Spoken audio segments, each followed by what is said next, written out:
elle est partie du principe d'une histoire qui serait l'histoire d'un roi en fait, qui était donc adulé par ses sujets et tout, et qui en fait, un jour, ne sachant pas comment s'habiller, a décidé de sortir nu complètement. Et donc, tellement adulé, toutes les personnes qui l'ont vu ont trouvé ça génial, et donc voilà, ça a annoncé en gros une nouvelle mode. Et en fait, dans son sujet, elle parle justement de cet esprit de groupe en fait, qui se fixe une espèce d'idole et qui copie, quels que soient ses faits et gestes, en fait, sont répertoriés dans leur mémoire et deviennent une espèce de mode, comme justement cette nudité. Et pour représenter ça, en fait, elle a choisi de représenter un homme nu, coiffé d'une couronne, qui représenterait justement l'être supérieur des hommes, et qui voilà, justement dicte un peu cette mode, un peu malgré lui, parce que finalement, voilà, donc c'est ça, le sujet. Alors là, c'est le projet de Zazie, d'accord. Donc je vais raconter une histoire. En fait, c'est un roi qui était aimé de tous, et un matin, il ne savait pas comment s'habiller. Alors du coup, il ne s'est pas habillé du tout. Il était totalement nu, et les gens l'aimaient tellement qu'ils ont dit que c'était super, c'était merveilleux. Et donc du coup, ils ont un peu copié, entre guillemets, ce style-là. Et en fait, donc Zazie est partie sur ce principe-là de la mode, en fait, que les gens copient le style des stars, par exemple, comme Paris Hilton et tout ça, donc les gestes, les vêtements. Et ils vont copier ça parce qu'ils trouvent ça super. Et donc, du coup, Zazie a représenté donc une statue, une sculpture d'un homme nu, mais qui a le pouvoir de faire changer un peu les modes vestimentaires des gens en mettant une couronne. Seulement, il fait ça sans le vouloir, c'est les gens qui le copient. Donc du coup, voilà, c'est pour ça. Ok. Alors, donc en fait, c'est l'histoire d'un roi qui un jour en a eu marre de s'habiller. Du coup, il a décidé de rester tout nu, puisque ça l'énervait. Et du coup, les gens l'ont vu nu, et au lieu d'être choqués, ils ont adoré ça. Et du coup, ça a lancé une nouvelle mode. Et du coup, Zazie, elle est partie sur une statue qui est à l'intérieur, qui est nue et qui porte une couronne. Et donc en fait, ça lance une nouvelle mode d'être nu, comme il a été admiré, le roi a été admiré en étant nu comme ça, ils ont lancé cette mode-là. Et du coup, voilà, c'est...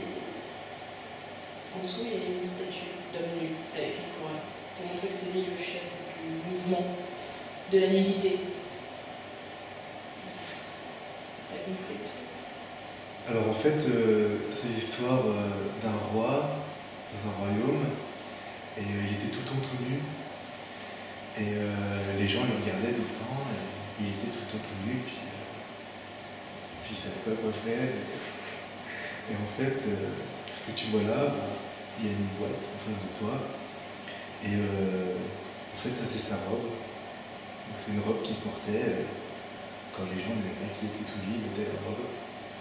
Et en fait, dedans dans sa robe, dans la boîte, il y a le roi qui est tout nu.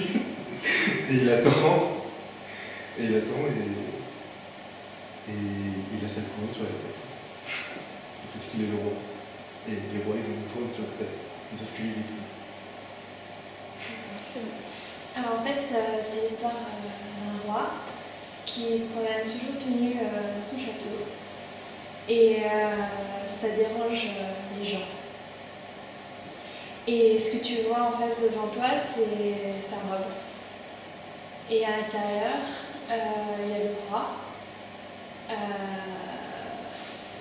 qui est à l'intérieur, avec sa couronne sur la tête, forcément, parce que c'est un roi. Et voilà. Oui. roi. Bon, un roi, voilà, c'est ce que c'est, un truc. Un roi qui vit dans un château. Voilà, une situation plutôt ordinaire. Donc ce roi-là, il balade souvent nu. C'est un roi exhibitionniste. Donc ce roi exhibitionniste, il choque la populace, la plèbe, le peuple. Parce que forcément, on ne se balade pas à poil dans son château, sachant qu'on a des ménestrels et des troubadours qui viennent y louer. Je complique un peu la tâche. Donc ce roi se balade à poil et il choque le peuple. Mais il a une robe, ce roi. Bon, il a une placement, mais il a une robe. Une belle robe de roi. Le tata. Et cette robe, elle est là-dedans.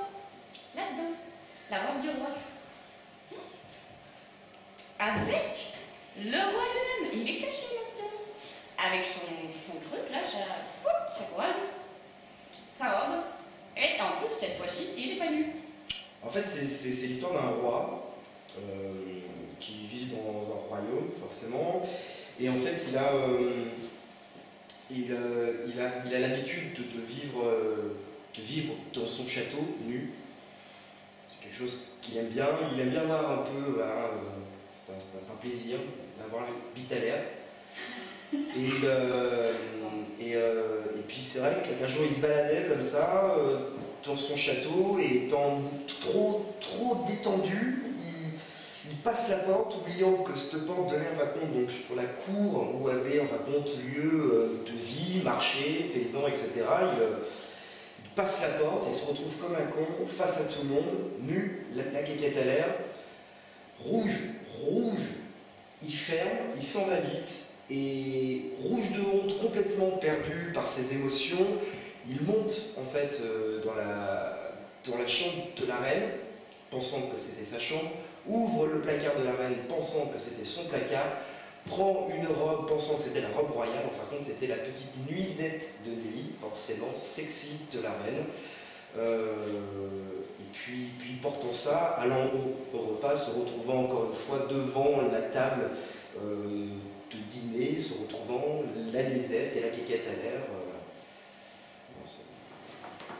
Oh